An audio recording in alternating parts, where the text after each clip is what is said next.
to start the next chapter of light, that is chapter 5. It is refraction through a lens. Right?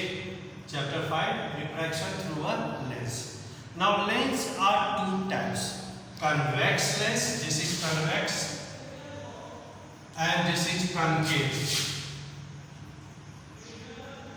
What is convex lens? See, in the middle it is thick and edge it is thin.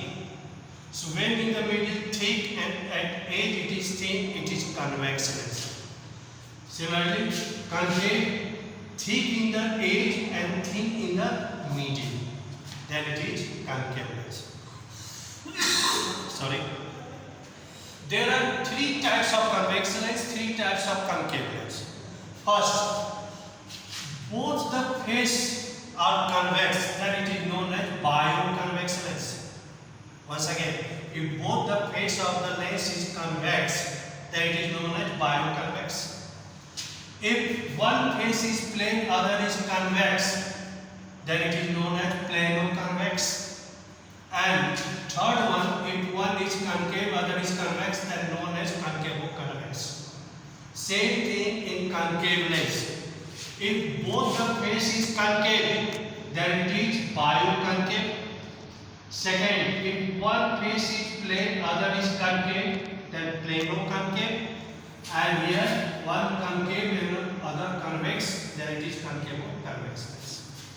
Now there are the different terms which you have studied in earlier classes also. Focus, center of curvature, right? Optical center, what it is?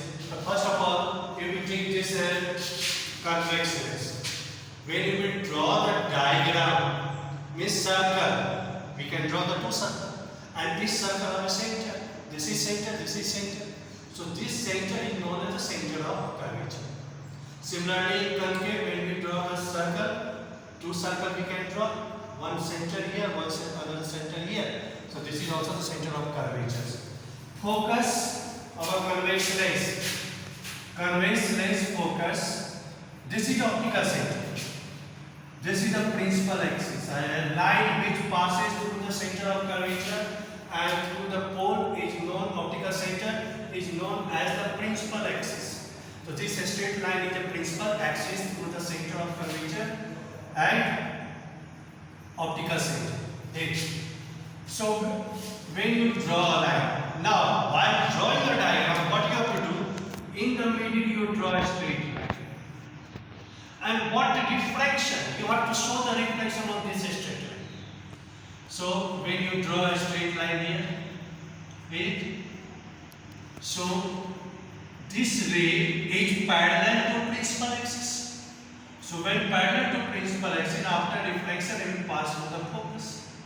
Similarly here, second ray parallel to the principal axis, after reflection pass through the focus. This is the focus of the convex lens. Right?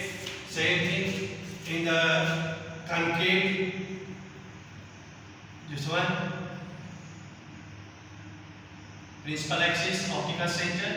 When you draw this ray, divergent, appear to meet at focus. Right?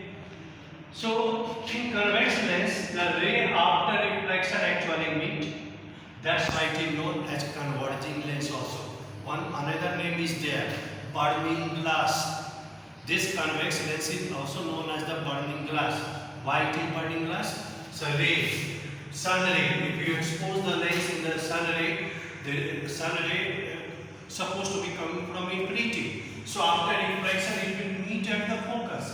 If you put a thin paper here at the focus and the lens is exposed in the sunlight, after some time, so what you will observe? The paper start burning. That's why the convex lens is also known as the burning glass. Also converging lens, burning glass, and this one divergent. This is parallel to the principal axis, but divergent and appear to meet. The appear to meet is a diverging lens.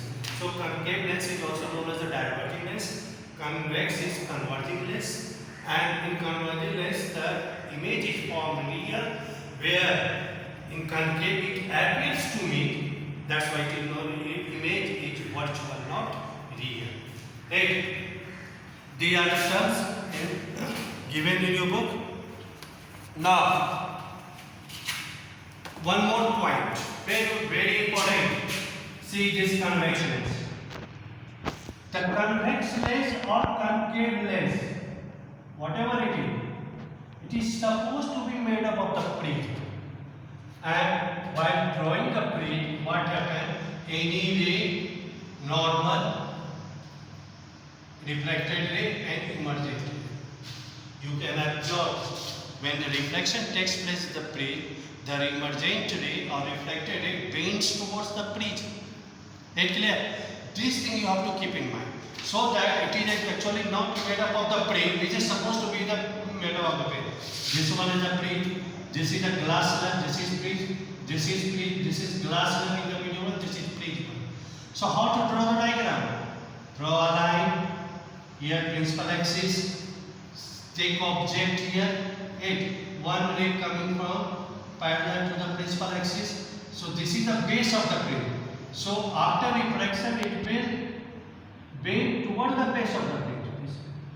Similarly here, this is the base of the prism. Where it will be?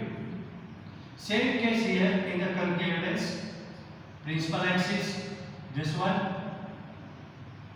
Here, this is the base of the prism. Diverges toward the base and appears to be from here. So while drawing the base means you have to keep in mind this concept. This is made up of the prism and glass. So accordingly, prism is there. So reflected ray bends toward the base of the prism.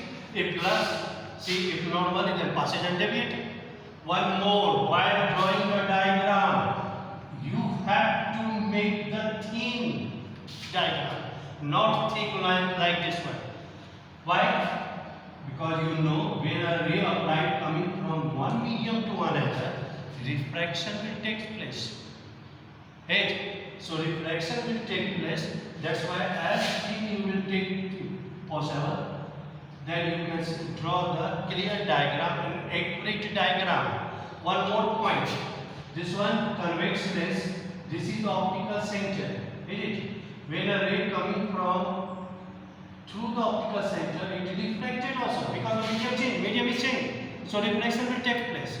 But through the optical center, the reflection is very small. That's why we neglect it. We consider through the optical center ray, when the ray passes, it passes straight. But actually it not passes straight. Whenever it is common region, because the ray is coming from one medium to another. So whenever the ray will come from one to another, of course the reflection will take place. But the reflection through the optical center is so small, we can neglect this part and we consider when the ray coming from the optical center, it will be straight. Thank you very much. Next tomorrow. Next day.